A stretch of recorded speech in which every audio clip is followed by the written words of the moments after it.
Hey everyone, welcome back. Ethan and Brandon here again to discuss more things going on with the Cubs. And just like the Ryan Brazier trade, which we've already discussed, obviously this move or this hypothetical move is probably the biggest news surrounding the Cubs right now, and that is obviously the potential signing of Alex Bregman. I'm so everybody's on the edge of their seat with this because it's so like the what if kind of moment. I would be so excited to go to Wrigley Field and see Alex Bregman up at the plate. At the same time, I'm so sick of hearing the will they, won't they about Alex Bregman. Again, he is an amazing star player. He is a power hitting threat. I would love to see somebody at the replace Cody Bellinger, RIP. But again, this whole thing of like he's one of the last people to make a decision, and I don't know if it's going to happen. I don't mean to be such a Debbie Downer about it, but Yeah, I think, I mean, obviously the report that came from our own Matt Trueblood a few, earlier was that Bregman has a very creative 4-year offer from the Cubs around 100 million plus dollars, which with opt-outs and incentives and all this other stuff. And, I mean, they did this exact sort of contract with Shodi Imanaga last year. It obviously worked out perfectly.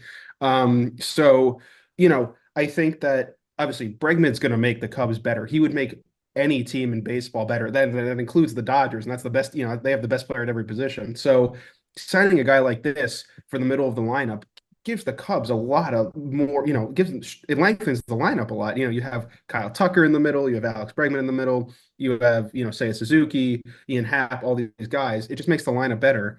But it's also worth thinking about the ramifications of a move like this, where if you sign Alex Bregman, it probably means that, well, Nico Horner is probably going to get traded, to make the money work, to make the positions work. Matt Shaw has got to play somewhere, and the Cubs want him to play in the major leagues this year.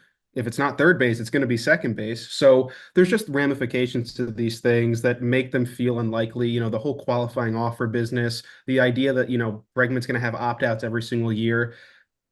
I like you, I'm very cautious. I want the Cubs to sign him. I think this would be a great move that would put them in World Series conversations for 2025. I just don't know if this is the kind of move that this front office has made in the last 5, 6 years. I said to you before we started recording this, it would be so I can't see the Cubs without Nico Horner, and I say that as somebody looking back at the past few years with the Cubs, it's just funny to think about. But at the same time, there has to be change. We haven't had a World Series win since 2016. Every Cubs player says that, and they're like, you want to go to the World Series again.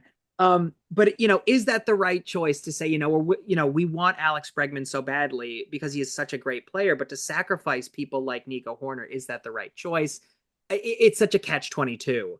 And again, it's all for this kind of thing. Again, it's all speculative, but again, with him having the possibility of an opt out every year, it's kind of like, well, I don't, after a year, let's say he takes the deal. I don't like being on the Cubs. It's not for me. Peace. It's like, again, it's a gamble. And that's also, it's kind of the bigger picture of baseball.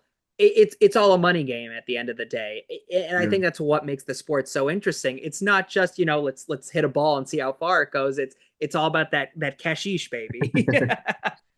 Yeah, I mean, I'll end with this. It's again, the Cubs signing Alex Bregman doesn't mean they have to trade Nico. Rob Manfred's not going to come down to the Cubs front office and say, hey, like, hey, Nico Horner can't play for you guys if you have Alex Bregman. It's just a situation of the Cubs have a budget.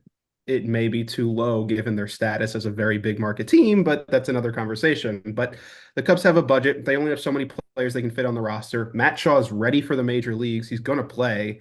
So it just, again, whether it's Horner, whether it's another player, whatever the case is, signing Alex Bregman is going to make the Cubs better. It just means that there's going to be roster shuffling. It means that there's going to be a cost to that move. So it's worth keeping in mind. Nevertheless, I think we both agree signing Alex Bregman is something the Cubs should do. And as always, we'd love to hear your thoughts in the comments. What happens if Nico Horner gets tossed to the wind? What happens if we sign Alex Bregman? Let us know what you think in the comments below.